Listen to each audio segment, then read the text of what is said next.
আসসালামু আলাইকুম এভরিওয়ান। আমি চলে আসছি কাজল সুলতানা ড্রামা বাজ বিডি থেকে। আপনারা সবাই আমাদের সাথে যেরকম আগেও ছিলেন এখনও থাকবেন ইনশাল্লাহ। আমরা আপনাদের ভালো ভালো কন্টেন্ট দেওয়ার চেষ্টা করব। আপনাদের যদি এরকম কোনো কন্টেন্ট থাকে মনে করেন যে আমাদের দ্বারাই ওইটা আপনারা দেখতে চান, অবশ্যই আমাদের কাছে বলবেন। আপনাদের রিকোয়েস্ট আমরা রাখার যথেষ্ট পরিমাণ চেষ্টা করব। আপনারা সবাই আমাদের পেজটা ফলো করে দিবেন, আর আপনারা বেশি বেশি করে যে ভিডিওগুলো শেয়ার করে দিবেন। আর ইনশাল্লাহ আরও যারা আপনাদের বন্ধু প্রতিবেশী বা আপনাদের যারা যারা আপনাদের শুভাকাঙ্ক্ষী আছে সবার কাছে আমাদের পেজটা একটু অবশ্যই শেয়ার করে দিবেন। আপনাদের অনুপ্রেরণায় আপনাদের চেষ্টায় আমরা যেন আরও অনেক দূরে যেতে পারি ইনশাল্লাহ, সেই দোয়া করবেন। ধন্যবাদ। থ্যাংক ইউ কাজল, সুন্দর কথা বলার জন্য। আমি আসলে গতকালকের নাটকটা নিয়ে কথা বলবো। বোবা কান্না, আমাদের বোবা কান্না লাইভে আছে, এখন চলতেছে। এবং বোবা কান্না সবচেয়ে আমি মুগ্ধ হয়েছি দর্শকদের এত এত বেশি সাপোর্টে। মানে আমাদের চ্যানেল একদম নতুন, আমাদের রিসোর্স অনেক বেশি ছিল না, রিসোর্সের ঘাটতি ছিল, যার কারণে আমরা আমাদের ফুলফিল ডেলিভারিটা দিতে পারিনি।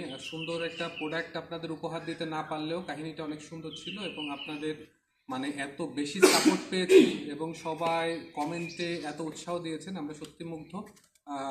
My pleasure. আসলে আপনাদের জন্য একদম ভিতর থেকে দোয়া রইলো, ভালোবাসা রইলো। আমাদের জন্য আপনাদের ভালোবাসা থাকবে নিশ্চয়ই। আর আপনাদের অনুরোধে বোবা কান্না দ্বিতীয় পার্ট খুব শীঘ্রই চলে আসবে। তার আগে আমরা নতুন নতুন কন্টেন্ট দিব, নিশ্চয়ই আপনাদের ভালো লাগবে কন্টেন্টগুলো। আমার সাথে আমার দুই সহশিল্পী, কাজল তো বললোই, পাশাপাশি আরও দুই সহশিল্পী আমার সাথে আছে, শিমুল মোল্লা এবং আছে মাইকেল হারুন। তারাও কথা বলবে। আমি শিমুলকে একটু কথা বলতে বলবো। শিমুলের কথা আপনারা বুঝবেন কিনা আমি জানি না, সে বাক প্রতিবন্ধী যদিও, তারপরও চেষ্টা করবে আপনাদের বোঝানোর জন্য, আপনারা একটু বুঝে নেবেন। শিমুল, দর্শকদের উদ্দেশ্যে যদি কিছু একটু বলো। হ্যাঁ হ্যাঁ আবার আবার আবার কেবারে উপরে উপা উপা thank you Shimul, thank you Shimul. আমি জানি না আপনারা বুঝছেন কিনা, পরে বুঝাই দেওয়া হবে, সমস্যা নাই। আর আমি মাইকেল হারুনকে বলবো যে মাইকেল হারুন, দর্শকদের সম্বন্ধে একটু বলেন যে আপনি এত চমৎকার অভিনয় করছেন। সবাই কমেন্টে বলছে হারুন ভাই বেস্ট, হারুন ভাইয়ের অভিনয় সুন্দর হয়েছে। তো দর্শকরা এত সুন্দর করে আপনাকে রিসিভ করেছে, দর্শকদের উদ্দেশ্যে আপনি কিছু বলেন। আসসালামু আলাইকুম। আপনারা ভালো আছেন? এই যে শুভ্র ভাই আমাকে সুযোগ দিয়েছে কথা বলার জন্য, এই জন্য সবাইকে ধন্যবাদ। আমি মাইকেল হারুন। এই যে সামনে সবাই ভালোবাসা দিছেন, এইভাবে আরও ভালোবাসা দিবেন। আমি আপনাদের সাথে থাকবো, আপনারা আমার সাথে থাকবেন। আমাদের এই নাটকগুলো আপনারা ফলো করবেন। আপনাদেরকে সবাইকে ধন্যবাদ। আসসালামু আলাইকুম। আপনারা ভালো। থ্যাংক ইউ হারুন ভাই। আর আমার মনে হয় আমি দর্শকদের বলেছিলাম যে আমার শিমুল একটু বাক প্রতিবন্ধী, ওর কথাগুলো আপনারা বুঝছেন কিনা আমি জানি না।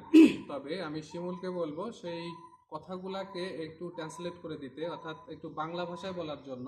কারণ হচ্ছে আমি নিজেই বুঝি নাই, দর্শকরা কীভাবে বুঝবে, তুমি একটু বাংলা করে দাও। ঠিক আছে, ধন্যবাদ শুভ্র ভাই আমাকে আবার সুযোগ করে দেওয়ার জন্য। আমি প্রথমে সালাম দিয়েছিলাম দর্শকদের এবং বলেছিলাম যারা নাটকটা দেখেছিলেন সবাইকে অসংখ্য ধন্যবাদ। এবং আমাদের টিমে যারা নাটক করেছে, অভিনয় যারা করেছে, সবারই খুব ভালো অভিনয় হয়েছে, আমি সেটাই বুঝেছিলাম। থ্যাংক ইউ শিমুল। আসলে সবাই কনফিউশনে পড়ে গিয়েছিল, এই জন্যই আমি কনফিউশন ক্লিয়ার করার জন্যই কথা বললাম। তো সবাই আমাদের সাথে থাকবেন, ড্রামাবাজের সাথে থাকবেন। ড্রামাবাজ ফ্যামিলি সবসময় আপনাদের সাথে আছে। আপনাদের সুন্দর সুন্দর প্রোডাক্ট উপহার দেওয়ার জন্য, সুন্দর সুন্দর নাটক কন্টেন্ট উপহার দেওয়ার জন্য আমরা সর্বদা চেষ্টা করি। আপনারাও আমাদের টিমটাকে সাপোর্ট করবেন, ফলো দিবেন, আমাদের চ্যানেলটাকে সাবস্ক্রাইব করে আমাদের পাশে থাকবেন। দেখা হচ্ছে আবার অন্য কোনো সময়, অন্য কোনো দিন। আল্লাহ হাফেজ। আপনারা আমাদের পরিবার, সবাই ড্রামাবাজ বিডি চ্যানেলটা ফলো করবেন। সবাই ভালো থাকবেন।